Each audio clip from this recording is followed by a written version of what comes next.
हमारी दुनिया को डर मॉन्स्टर से नहीं होता, दुनिया को डर होता है आईने से, रिफ्लेक्शन से। और सुपरमैन वो सबसे बड़ा आईना होता जो इंसानियत को उसका असल चेहरा दिखाता, क्योंकि उसके सामने हमारी हर झूठी कहानी, हर मॉरल लेक्चर, हर जस्टिस का दावा एक लम्हे में मिट जाता। सोचो एक ऐसा आदमी जो पैसे, ताकत या शोहरत का भूखा नहीं है, जो झूठ नहीं बोलता, जो बुढ़ापा नहीं देखता। ऐसा इंसान अगर जिंदा होता तो हम उसे पूछते और तोड़ते भी, क्योंकि हम कभी रियल सुपरनेचुरल पावर को बर्दाश्त नहीं करते। हम बस उन्हें चाहते हैं जिन्हें हम कंट्रोल कर सके। So this is the episode 2 of what if series. Hello, मैं हूं बी और आप देख रहे हैं BS ब्रेन फीड्स। तसव्वुर करो, एक वायरल वीडियो दुनिया भर में फैलता है। आसमान के ऊपर एक शख्स एक प्लेन को गिरने से बचा रहा है, कैमरास हिल रहे हैं, लोग चिल्ला रहे हैं और हेडलाइन लिखी जाती है द सुपरमैन एग्जिस्ट। उस एक पल दुनिया रुक जाती है। साइंस, रिलीजन, पॉलिटिक्स, सबके पैर हिल जाते हैं, क्योंकि हर सिस्टम, डेमोक्रेसी हो या कैपिटलिज्म, इंसानी कमजोरी पर ही बना है। जब वो कमजोरी खत्म हो जाए तो सिस्टम टूट जाता है। साइंटिस्ट उसे समझने की कोशिश करती है, रिलीजियस लोग उसे देवता मानते और पॉलिटिशियंस कहते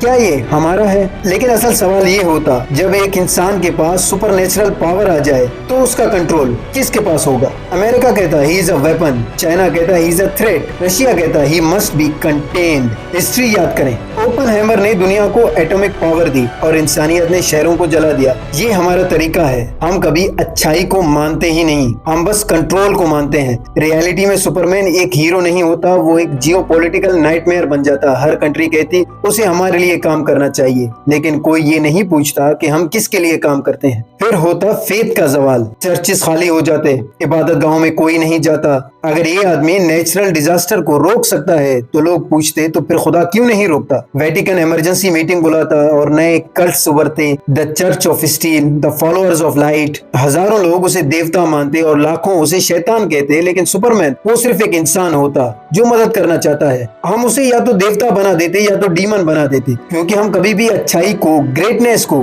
इंसानियत तक महदूद नहीं करते। सुपरमैन के होने से दुनिया यूनाइट नहीं होती बल्कि टूट जाती, क्योंकि जब इंसान किसी परफेक्ट चेहरे को देखता है तो वो अपनी हर कमी, हर बुराई याद करता है। मैं कोशिश क्यों करूं, वो सोचता, जब एक शख्स सब कुछ कर सकता है। इंसानी सिविलाइजेशन स्ट्रगल्स पे बनी है, बिलीफ पे बनी है कि हम कुछ कर सकते हैं। लेकिन अगर सुपरमैन सब कुछ ठीक कर दे, सब कुछ बना ले, तो हम क्या करेंगे? हम किस लिए जिएंगे? और सबसे बड़ी सच्चाई ये है कि लोग दुख में भी जीना पसंद करते हैं, लेकिन बेमानी सुकून बर्दाश्त नहीं करते। सुपरमैन सबको बचाने की कोशिश करेगा, लेकिन जल्द समझेगा कि इंसानियत बचना नहीं चाहती, वो सिर्फ बर्बाद होना चाहती है। अगर वो किसी जंग को रोकने जाता तो लोग कहते कि वो इंटरफेयर कर रहा है। अगर वो किसी शहर को बचाता तो लोग कहते कि हमारे शहर को क्यों नहीं बचा रहा। अगर वो कुछ नहीं करता, वो कहते उसको फर्क ही नहीं पड़ता। सोचो एक ऐसी जिंदगी जहां हर मिनट तुम्हें हर चीख, हर रूह का दर्द सुनाई दे। तुम सबको बचा नहीं सकते और जल्द वो बात आपको समझ आ जाती है, ये पावर नहीं, ये कर्स है। और उस कर्स में वो पूछता है मैं क्यों उन्हें बचाऊं जो हर दफा खुद को बर्बाद करते हैं। फिर दुनिया हिस्सों में बढ़ जाती। एक तरफ वो होते जो सुपरमैन को पूछते, दूसरी तरफ वो होते जो सुपरमैन को मारना चाहते। गवर्नमेंट्स गिरती, आर्मीज टूट जाती और इंसानियत अपनी कहानी खुद लिखती विलन बनकर। सुपरमैन लालच, खौफ, नफरत देखता है, बस देखता ही रहता है और समझता है बचाना आसान है लेकिन समझाना बहुत ही मुश्किल। क्योंकि असल सच ये है, अगर इंसान एक चीज बन नहीं सकता तो वो उसको बर्बाद करता है। और जब आखिरी मिसाइल उड़ती है, सुपरमैन लड़ाई नहीं करता, वो सिर्फ देखता है, उदास आंखों से इंसानियत की मिट्टी में डूबती रूह को देखता है और फिर बिना कुछ कहे वो उड़ जाता है, इस दुनिया को छोड़कर चला जाता है, हमें हमारे ही साथ अकेला छोड़कर। हर मिथ में हम देवताओं का जिक्र नहीं करते, हम बस ये बताते हैं कि हम क्या बनना चाहते थे और कभी कभी बन नहीं पाए। तो शायद इस दुनिया की भलाई इसी में है कि सुपरमैन सच में मौजूद नहीं है। तो आप क्या सोचते हैं? कमेंट सेक्शन में अपनी राय जरूर दें। मिलते हैं जल्दी किसी और वीडियो में।